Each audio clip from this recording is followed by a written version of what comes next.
Hey, I wanted to give you an update what's going on. It's been a while since I last checked in, and this will be probably my last one for a while.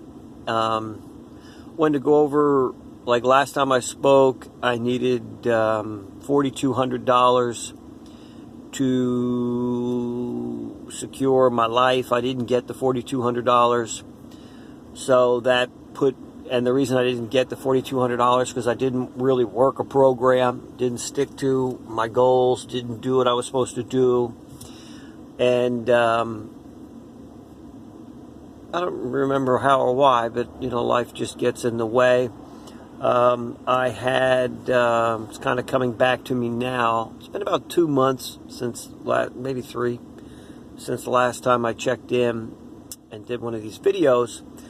So I had a guy who needed to come out to the house. I needed an occupancy permit from a property. That's kind of last time we spoke. So went to court for that, got the occupancy permit.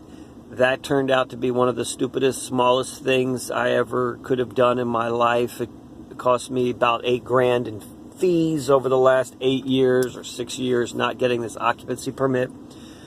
Got the occupancy permit in 3 days. I had to do the smallest, dumbest little things. And, I guess kudos to me over the years getting all the crap done I needed to get. But all the things that I didn't have to the property that I needed to get done did not come up on the occupancy permit. The guy didn't care. He said, I don't really care. And this is the stuff that I avoided for 6 years. So there's a great lesson here, which is just let them tell you what they need. Don't you tell yourself what you need. I took myself out of the game. I had conversations with this person that didn't exist, and he failed me for this occupational permit. It didn't exist. It was all in my head. Made up all these crazy rules. None of them existed. And 8 years later, 6 years later, finally got the permit. So I got the permit. I had a person in my duplex in Pittsburgh I had to evict. So I evicted that person, got a new person in. And I went up there for 2 weeks. And there's kind of where I took the time to just sleep on the floor, discipline myself.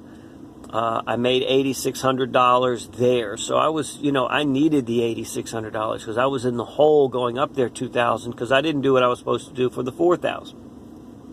So now I had to double that. And I had to double that 20 days out from Christmas.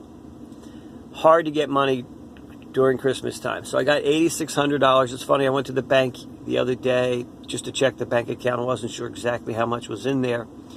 And $8,600 was in there. I'm like, isn't that amazing? I wanted the 86. I got the 86. So I'm blessed for that. I also got a job. Like a non-profit consulting job for one of the prestigious nonprofits in the world. So I'm doing like a consulting service for like a contract for them for about a year. So it's a part-time job. I can work from the house. That was a blessing.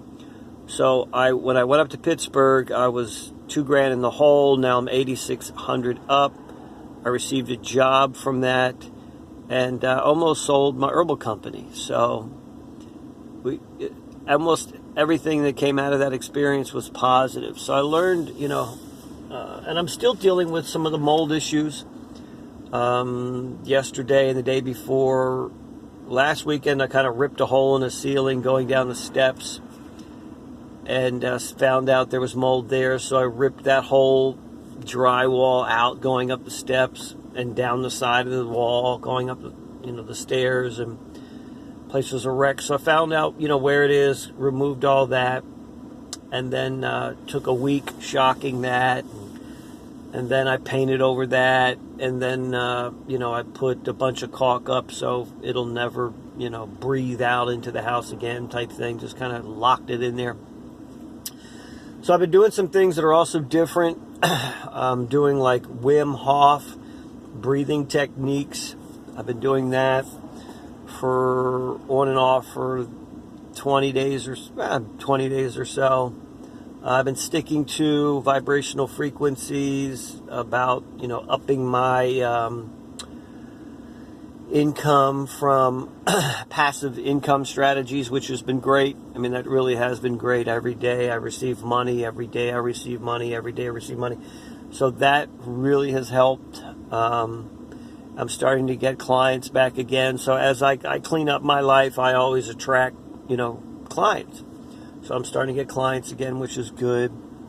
So everything that I was working on finally came into fruition. I just really did create a discipline strategy to make it work. You got to give God a canvas to work with. You can't pray one time and think all your stuff's done. I prayed on it. No, it's a continuous thing. Pray and pray and pray and work and work and work. And can't go to the gym one time and think you work that muscle, for life. You got to keep going back. So vibrational frequency,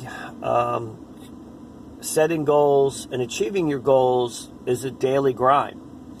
And we don't get what we want. We don't get what we deserve. We don't get what we think we have. We don't get what we will. We don't get what we desire. We get what we believe in. And we believe it because we must have it. We get stuff because we must have it. I must have that $8,600. I must have it. And I went to work on that $8,600. And I got that $8,600 because it was a must-have. And now I have to keep up that sense of urgency with myself. So I set a new rule. I've got about 20-some days, and I need to get $12,000 in up to that, 20-some days. And I've got $7,000 of that money in already. So, no, I need 7,000, excuse me. I need 7,000. That's what I have left. So, I'm setting a new goal. Once I hit that goal, set a new goal. Hey, 12,000 was the new goal. I had 48 days to get that 12,000 up to the Super Bowl. Super Bowl was like my little mark in the sand. Went 12 grand by the Super Bowl, which I think at that time was 42 or 48 days.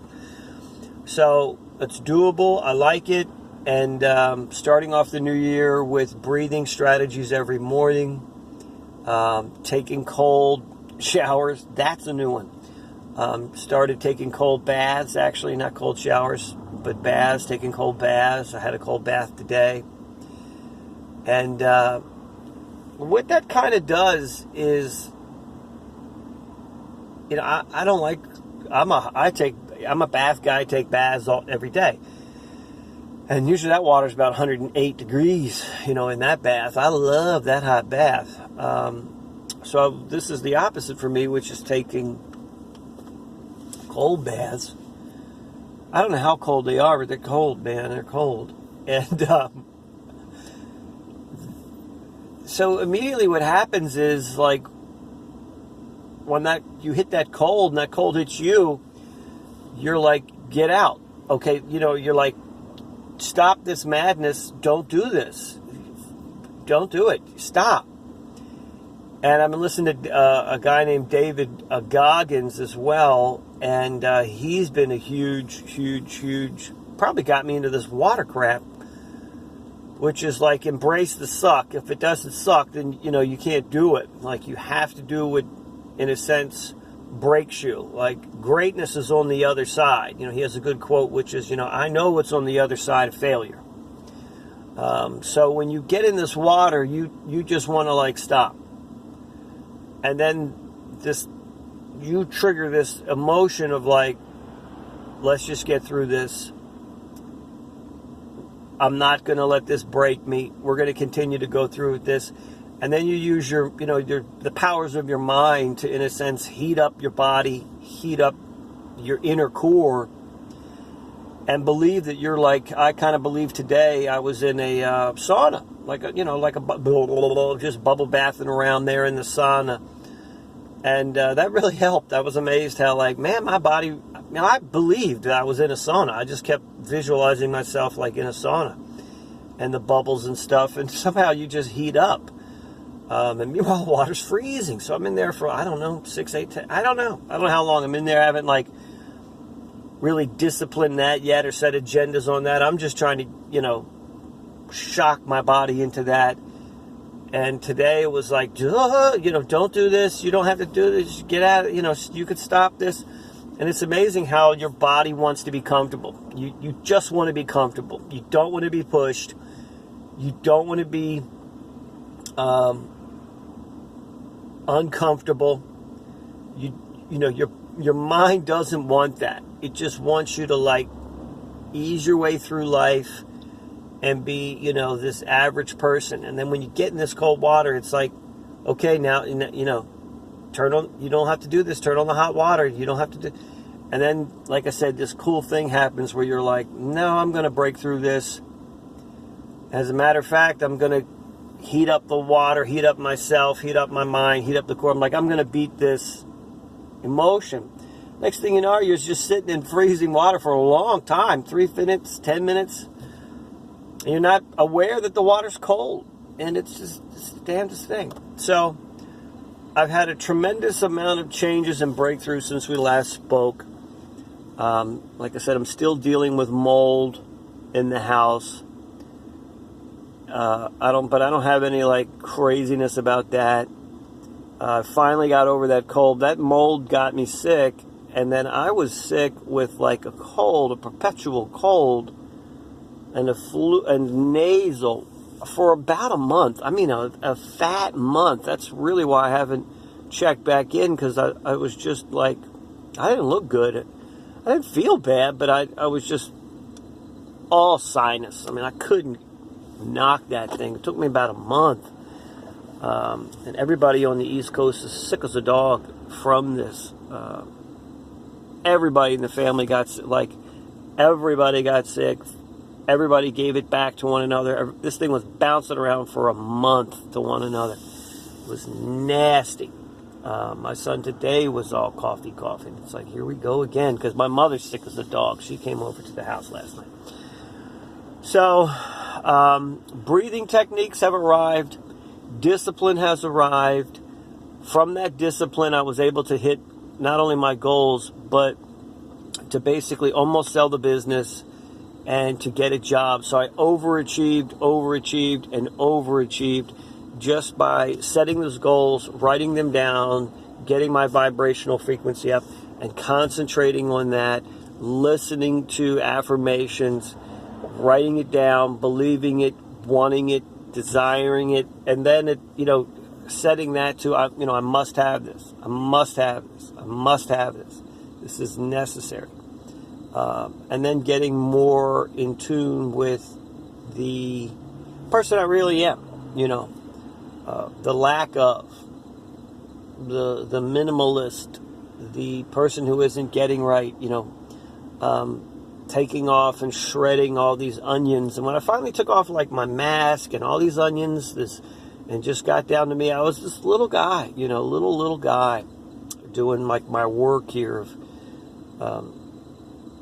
breaking myself back to the beginning, so like a phoenix rising type thing. I can come out of this thing finally as a phoenix bird, and not some makeshift eagle, or thinking I'm an eagle when really I'm like this little tiny sparrow. It's better to come out like a sparrow and live life like a sparrow than come out like an eagle, pretend you're an eagle, and then get found out later on that you're a sparrow and dealing with that nonsense. Better to just be a great sparrow. Better to be the king of sparrow than the weakest eagle on the block. And meanwhile, you don't have any eagle DNA. You have sparrow DNA because you're a sparrow. So I just realized that I'm a sparrow. So it's like, okay, well then you're a sparrow. Sparrows fly. They got the same right as the airspace as the eagles do. They got the same 24 hours that the eagles do. Just be who you are. You're a sparrow. So sparrow around and do sparrow stuff. And be the best sparrow that sparrows can be. You're not an eagle. Don't act like you're an eagle. Don't tell people you're an eagle when you're a sparrow. So that's been a big breakthrough too as well. Like just meet yourself where you are with what you are, and move forward. With that, if you want to be an eagle, you could be an eagle, but remember, your ass is a sparrow, and ain't nothing wrong with sparrow. There's a million birds out there. Everybody wants to be some other bird, but having the confidence to be the world's greatest sparrow is much better than just being an average eagle. I can guarantee you that. So I'm just working on that and building on that. Maybe I can find out what's on the other side of that clarity. 26 years sober a couple days ago, and 3 months sober from smoking cigars. And that's a blessing. Easy peasy, that's a blessing. So, thanks for listening. And life is good right now. I'm in a nice little funk. So I'll take it. God bless. I'll talk to you soon.